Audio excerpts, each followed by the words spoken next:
கஞ்சி அந்த தானியங்களை இப்படி பவுடர் பண்ணணும். ஸோ இது பாருங்கள், மிஷினில் கொடுத்து பண்ணிங்கன்னா இது மாதிரி பவுடராக வரும். ஸோ இந்த பவுடரை நம்ம வந்து டெய்லி வந்து ஒரு 3 ஸ்பூன் ஒரு ஆளுக்கு கணக்கு பண்ணி சாப்பிட்டோமே ஆனால் எவ்வளோ எனர்ஜி வரும் அப்படிங்கிறத நான் உங்களுக்கு அன்றைக்கி லைவ் ப்ரோக்ராம்லேயே நான் உங்களுக்கு சொல்லியிருக்கேன், பார்த்தீங்கன்னா தெரியும். ஸோ இந்த கஞ்சி பவுட்ரு இப்போது நம்ம பவுடராக பண்ணியிருக்கேன். அடுத்தது கஞ்சி போட்டுட்டு உங்களுக்கு காட்டுறேன்.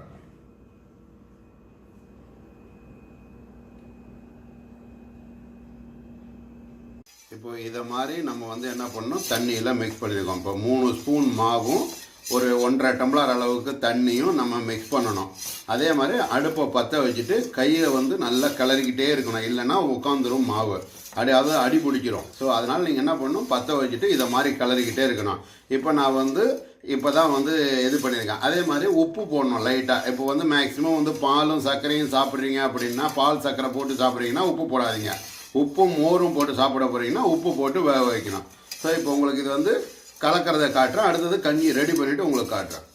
ஆன் பண்ணவே இல்லையா? இதை மாதிரி பார்த்தீங்க அப்படின்னா இப்போ இது வந்து நல்லா திக்னஸ் ஆக போகுது.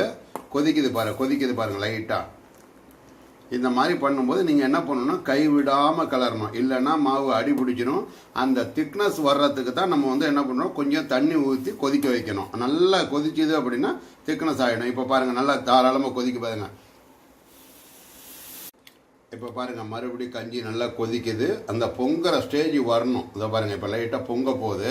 ஸோ அந்த பொங்கும் போது நீங்கள் என்ன பண்ணணும், அடுப்பை வந்து ஸ்லோ பண்ணிக்கணும். அப்போ தான் வந்து கொஞ்சம் திக்னஸ் ஆகணும். இப்போ இதை வந்து கஞ்சி கொதித்ததும் தண்ணி கொஞ்சம் இருக்கு இல்லையா, இது வந்து லைட்டாக ஆற கொஞ்சமாக கெட்டி ஆகிடும். ஸோ கெட்டி ஆன பிறகு நீங்கள் மோரோ என்னமோ ஊற்றி வேணாலும் சாப்பிட்லாம். பால் ஊற்றி சர்க்கரை போட்டு சாப்பிட்றவங்களும் சாப்பிட்லாம், மோர் ஊற்றி உப்பு வேணாலும் போட்டு சாப்பிட்லாம்.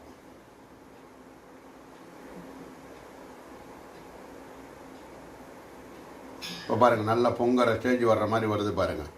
அப்போது மாவு திக்னஸ்